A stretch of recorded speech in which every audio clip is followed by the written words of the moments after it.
I really want to share what I found on the internet about a residential school survivor named William Coombs. He was 59 years old and he went to Kamloops Residential School, Mission Residential School. This man claims to have went on a picnic with other children that were attending this residential school. And he says on this picnic, he actually witnessed 10 Aboriginal children being kidnapped by the Queen of England. Of course, there's a million things on the internet that say this is conspiracy theory, it's been debunked, yada yada. Now, the really weird thing to me is that this man, William, he was supposed to be an eyewitness at the opening session of the ITCCS. He never got to do that, and the reason behind it is because he got sick, but the sickness that he got doesn't add up to how he passed away. There'll be more on a second video part. All this information was told by a former nurse that actually worked at the St. Mary's Hospital and cared for William herself. Might I add, this lady had no idea that he was an eyewitness to witnessing these 10 children being abducted by the Queen of England from this residential school in Kamloops. This nurse was told that William was actually identity protected. She was the one caring for him again, and she picked up the chart and the name actually stated Ernie Coombs, not William. Ernie Coombs was William's brother who actually passed away. William's chart stated that he had a blood-borne infection in his body. They also stated that he had ETOH, which would have meant alcoholism. She said that he had one medication prescribed to him, which was a fluid shifting medication. So they stated that William's death was actually caused by tuberculosis. Part 3 coming. This nurse stated that William had absolutely no coughing, no fever, no signs of this tuberculosis. That was apparently what he passed away from. She stated she only did 4 shifts with William, but within those 4 shifts, she just found that things were off. She would look at his chart and realize that there were no tests that were done for TB. He got absolutely no medication for his blood-borne illness, and that was a weird thing that she found. After this all happened, she got called into a meeting, and within this meeting, she relayed that there was 3 people there, and out of those 2 people, she had no idea who they were, and they had no badges. They were asking her questions about what did William say, what did you hear in there. She felt really uncomfortable and she didn't really want to reply. I guess one of the males in there asked, what is William's mind state? Her reply to that was, I don't know, maybe you should get a psychiatric evaluation done. Part 4. She explained in the video that in Canada you need at least 3 doctors to actually sign over your rights or be able to put you into a psychiatric hospital if they think you need to do so. Essentially, if you don't have family and you are in Canada and this happens to you and you're on life support, they can actually take you off life support. In William's obituary, it says that he actually passed away in the Vancouver hospital. That wasn't the case whatsoever. He actually ended up passing away on Vancouver Island in the VGH hospital, and he got taken off life support. None of his family agreed to this, and no one agreed to it. So we're kind of stuck in a limbo of what the fuck happened, and you were supposed to show up at court, you got invited, and you mysteriously die, and you saw the Queen take children away.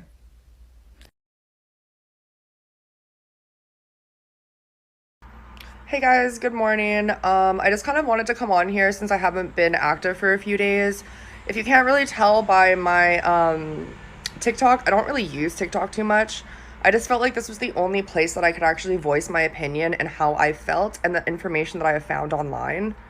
I just want to say I'm sorry if it's offended anybody in any way. That's not what my intentions are. If anything, I'm just very hurt about everything that's been going on in the world. I've been doing my own research and I'm just stumbling upon things that I just fucking cannot even believe. I am beyond sad, I'm hurt, I'm heartbroken, and I'm honestly just trying to speak out.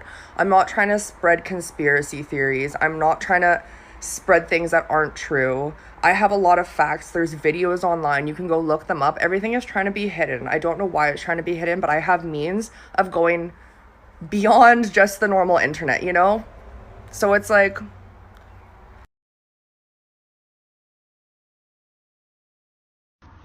hey guys, I honestly just wanted to come here and just kind of say I'm obviously still here and I haven't been posting much because I just am in such a negative mind state about everything that's just been happening around Canada mostly.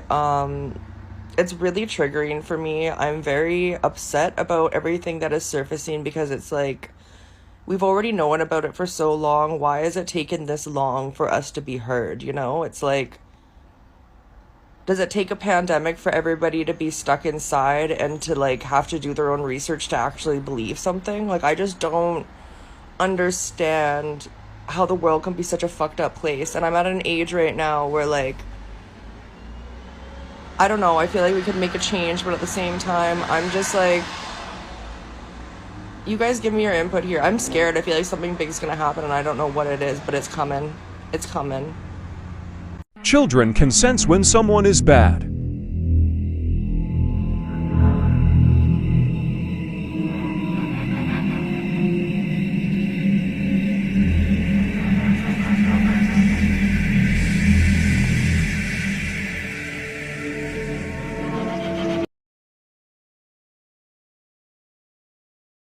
I do remember the time that they gave us what was supposed to be pork. It was pig meat that still had hair on it.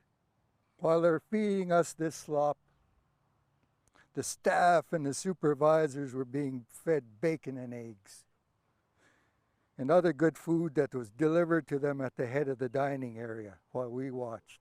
So it would come from the kitchen area, go by all us hungry, drooling kids, up to them supervisors and nuns, and they would sit there like kings and queens. So I learned how to steal horse pellets from the barn to eat. So for many years in Canada, there was something called residential schools.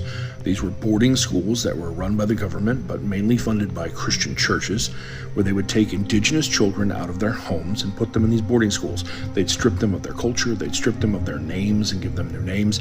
They would teach them the Bible. This was an absolute crime against humanity, and some of them were still in operation up until the late 90s. Well, at one of those schools, they just made an absolutely horrifying discovery. They found the bodies of at least 215 children buried on the property, some as young as 3 years old. Indigenous children who were taken from their families, died, and then were thrown away like trash.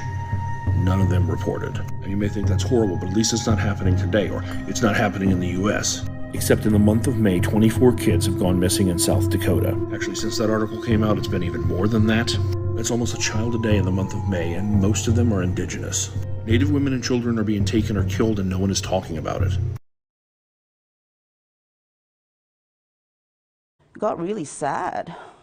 Not that because I didn't know it, I always knew it. I always knew there was people that didn't come back, and my friends and my family always talked about, Charlie Wenjack and him freezing, trying to walk from CJ to where he came from and where he died on the tracks. And my parents always told us which way he went, and they made sure that we committed to not running away, to survive this place. Yeah.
remains of 215 children buried on the site. Remains were found using ground-penetrating radar, and they're now working with the Royal British Columbia Museum to see if any records of the deaths can be found. I first heard the news while I was on a date with my husband. I read the entire article. It said the children were as young as 3 years old. 3 years old. My nephew's turning 3 this summer, and he's learning Blackfoot so well. He picks it up fast. I can't imagine. All I keep asking is how many people walked over them, not knowing where they were. Do you still want us to get over it?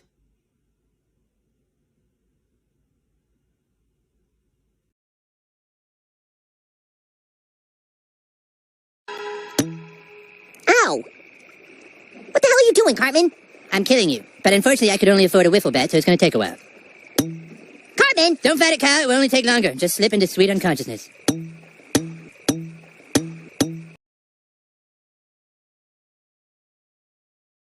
The remains of 215 children have been found at a residential school site. This residential school was established in the 1800s, but it closed in 1978, so these 215 corpses have been left there for decades. Some of the remains belong to children as young as 3, but the causes and timings of their death are not yet known.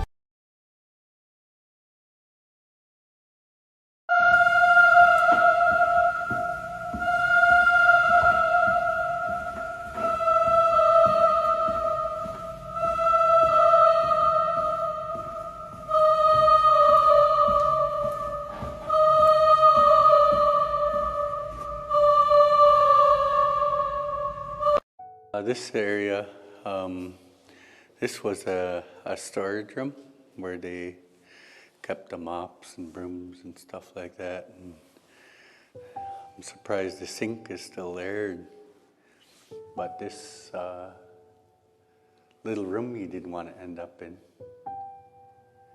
You know, the things I witnessed in this room is, you know,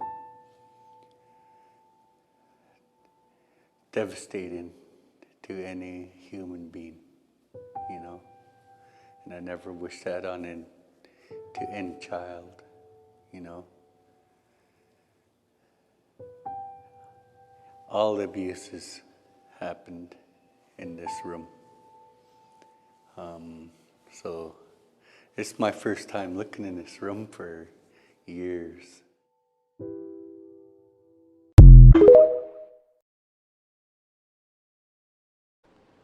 It was first opened in 1863 as a boarding school, but then reopened as a residential school in 1882. It closed down in 1984, but with that closure, countless stories emerged of horrendous abuses that took place here. In 2004, a former school employee was convicted of 12 counts of indecent assault and sentenced to 3 years in prison. The former residential school is now being used for office space for his nation and a daycare, but as we tour inside, he recalls horrific memories as we enter this small room.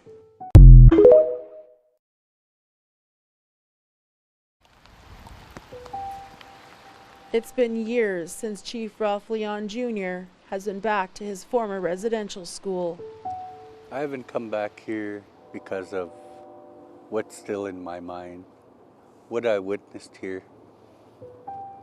The mental abuse, physical abuse, sexual abuse, verbal abuse that I witnessed here. So, you know, with no amount of money, no counselor could ever take that away from my mind. It's going to always be there. Chief Leon says he was 10 years old when he was forcibly taken from his community of Stehalis and brought here to St. Mary's. And unbeknownst to him, it was only a half hour away from his home. What are you wearing? Excuse me? I love your bright colors though. What do these colors mean? It is a grandmother's skirt. It represents motherhood and matriarch. What motivates you in life? My father is an Indian residential school survivor. Growing up, I didn't have my father in my life. I started learning about Indian residential schools in college. It was very humbling, helped me to understand why that connection was lost in the first place. I'm very grateful that him and I have a very close connection today. My name is Hamza. What's your name? Bonjour, Crystal Indishnikas. The first person I got to talk to today and I got to hear their story, I want to give them $100. Yeah, I have a platform where I go around asking people about their stories in life, and I want to motivate people all around the world. Nice meeting you. Thank you. Aww. According to many people that attended these residential schools, this mass grave being found has just confirmed their worst fears, saying that they had always feared that something like this was happening. Now, the horrible thing is these were unmarked graves, no cross, no tombstone laid on them. So it's almost impossible for us to know the identity of the children that are buried there. I say almost because there is one church in particular that may have the documents that would show who these children are. Not to mention these documents would have answers to where more mass graves could possibly be across Canada. However, so far, the Pope has only offered sympathy and prayers to the families and victims of Kamloops School. The Catholic Church didn't even issue an apology. Tomorrow in Canada is National Indigenous Peoples Day. I would urge you, if you are a member of the Catholic Church, to urge your church to share these documents. Let them know the Indigenous people of Canada need answers. And if you want to know more ways we can support our Indigenous community, please go to the link in my link tree.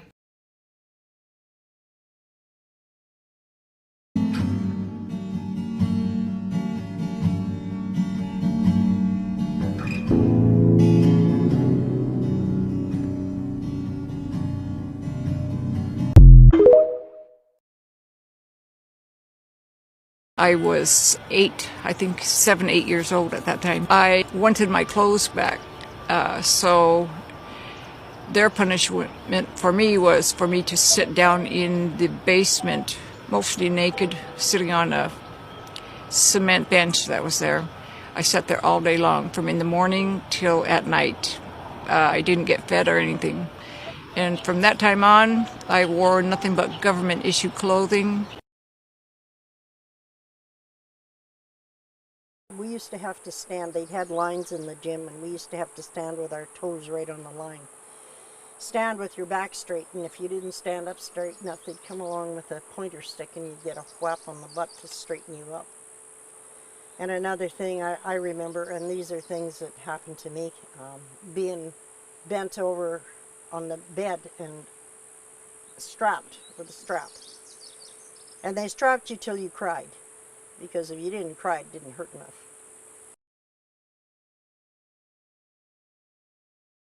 It was awful because the food that they fed us for breakfast was lumpy, uncooked mush with sour milk lots of times. The food truck used to come in at 5 in the morning. We could smell all that bread, and we couldn't have bread half the time, and we were so hungry. They'd give us boxes of apples from the apple orchard down here, and a lot of times they're all rotten. And we're so hungry, we got to scrape out the rotten part of the apple and eat it.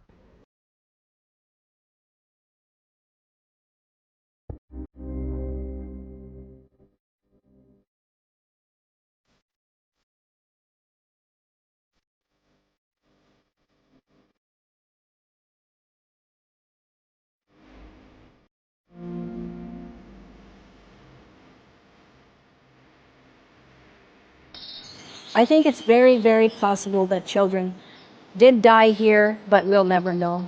It's just I've heard too many different stories for it to be all lies. If they're not buried here, they're probably buried somewhere on the property. The remains of more than 200 children have been located, buried on the site of a former residential school.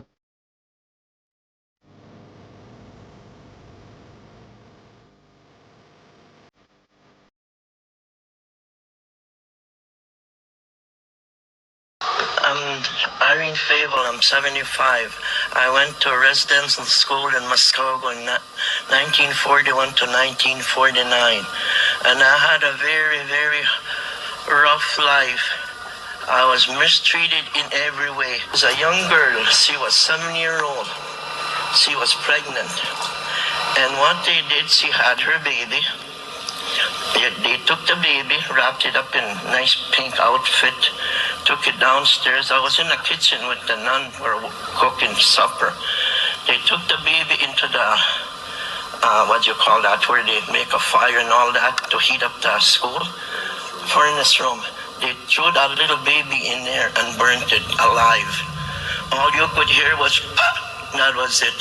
And you could smell the flesh cooking.